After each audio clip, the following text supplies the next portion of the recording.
ನಮಸ್ಕಾರ. ಜಗತ್ತು ನಮಗೆ ಹೇಗಿದೆಯೋ ಹಾಗೆ ಕಾಣಿಸುವುದಿಲ್ಲ, ನಾವು ಹೇಗಿದ್ದೇವೋ ಹಾಗೆ ಕಾಣಿಸುತ್ತದೆ.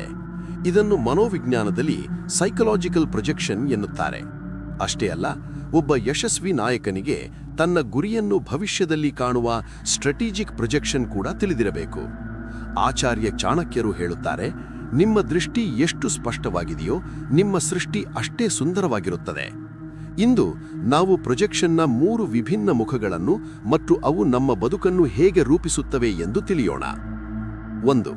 ಮಾನಸಿಕ ಪ್ರೊಜೆಕ್ಷನ್, ಮನಸ್ಸಿನ ಪ್ರತಿಬಿಂಬ, ಸೈಕಲಾಜಿಕಲ್ ಪ್ರೊಜೆಕ್ಷನ್. ಚಾಣಕ್ಯರ ಮೊದಲ ಪಾಠ, ನಿಮ್ಮೊಳಗಿನ ಕಸವನ್ನು ಬೇರೆಯವರ ಮೇಲೆ ಚೆಲ್ಲಬೇಡಿ.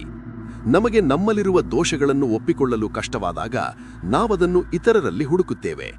ನಮಗೆ ಸುಳ್ಳು ಹೇಳುವ ಅಭ್ಯಾಸವಿದ್ದರೆ ನಾವು ಎಲ್ಲರನ್ನೂ ಸುಳ್ಳುಗಾರರೆಂದೇ ಅನುಮಾನಿಸುತ್ತೇವೆ. ಇದು ಸೈಕಲಾಜಿಕಲ್ ಪ್ರೊಜೆಕ್ಷನ್. ಸಂಬಂಧಗಳಲ್ಲಿ ಬಿರುಕು ಮೂಡಲು ಇದು ಪ್ರಮುಖ ಕಾರಣ. ನೀವು ಯಾರನ್ನಾದರೂ ಟೀಕಿಸುವ ಮುನ್ನ ಒಂದು ಕ್ಷಣ ಯೋಚಿಸಿ, ಆ ತಪ್ಪು ಅವರದ್ದೋ ಅಥವಾ ನಿಮ್ಮ ಮನಸ್ಸಿನ ಪ್ರೊಜೆಕ್ಷನ್ ಅಷ್ಟೇನಾ?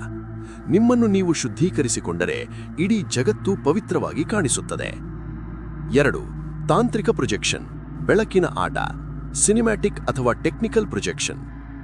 ಸಿನಿಮಾ ಮಂದಿರದಲ್ಲಿ ಒಂದು ಸಣ್ಣ ರೀಲಿನಿಂದ ಹೊರಬರುವ ಬೆಳಕು ದೊಡ್ಡ ಪರದೆಯ ಮೇಲೆ ಅದ್ಭುತ ಲೋಕವನ್ನೇ ಸೃಷ್ಟಿಸುತ್ತದೆ. ಇದು ಟೆಕ್ನಿಕಲ್ ಪ್ರೊಜೆಕ್ಷನ್.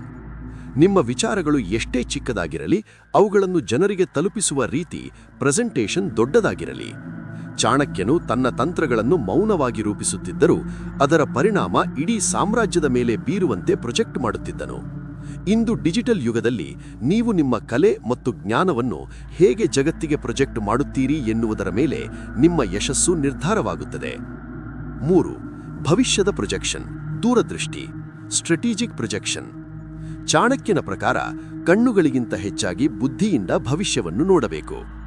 ವ್ಯಾಪಾರವಾಗಲಿ ಅಥವಾ ಸಾಮ್ರಾಜ್ಯ ನಿರ್ಮಾಣವಾಗಲಿ, ಮುಂದಿನ 5 ವರ್ಷಗಳಲ್ಲಿ ಪರಿಸ್ಥಿತಿ ಹೇಗಿರಬಹುದು ಎಂದು ಇಂದೇ ಊಹಿಸುವುದೇ ಸ್ಟ್ರಾಟಜಿಕ್ ಪ್ರೊಜೆಕ್ಷನ್.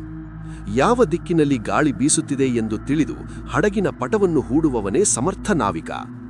ನಿಮ್ಮ ಗುರಿಗಳು ಕೇವಲ ಕನಸಾಗಿರಬಾರದು, ಅವು ಕಾಲದ ಚೌಕಟ್ಟಿನಲ್ಲಿ ಪ್ರೊಜೆಕ್ಟ್ ಮಾಡಿದ ನಕ್ಷೆಯಾಗಿರಲಿ. ನಿಮ್ಮ ಮನಸ್ಸನ್ನು ಶುದ್ಧವಾಗಿಡಿ, ನಿಮ್ಮ ತಂತ್ರಗಳನ್ನು ಸ್ಪಷ್ಟವಾಗಿ ಪ್ರೊಜೆಕ್ಟ್ ಮಾಡಿ, ಆಗ ಜಗತ್ತೇ ನಿಮ್ಮ ಸಾಮ್ರಾಜ್ಯವಾಗುತ್ತದೆ. ನೀವು ನಿಮ್ಮ ಭವಿಷ್ಯವನ್ನು ಮುಂದಿನ 5 ವರ್ಷಗಳಲ್ಲಿ ಹೇಗೆ ನೋಡಲು ಬಯಸುತ್ತೀರಿ? ಆ ಪ್ರೊಜೆಕ್ಷನ್ ಅನ್ನು ಕಮೆಂಟ್ನಲ್ಲಿ ಹಂಚಿಕೊಳ್ಳಿ. ಜೀವನದ ಗೊಂದಲದಲ್ಲಿರುವ ನಿಮ್ಮ ಗೆಳೆಯರಿಗೆ ಈ ವಿಡಿಯೋ ಶೇರ್ ಮಾಡಿ ಅವರಿಗೆ ಸ್ಪಷ್ಟತೆ ನೀಡಿ. ಸಬ್ಸ್ಕ್ರೈಬ್ ಆಗಲು ಮರೆಯಬೇಡಿ. ಸ್ಪಷ್ಟತೆಯೊಂದಿಗೆ ಬದುಕಿ. ಇದು ನಿಮ್ಮ ಚಾಣಕ್ಯ.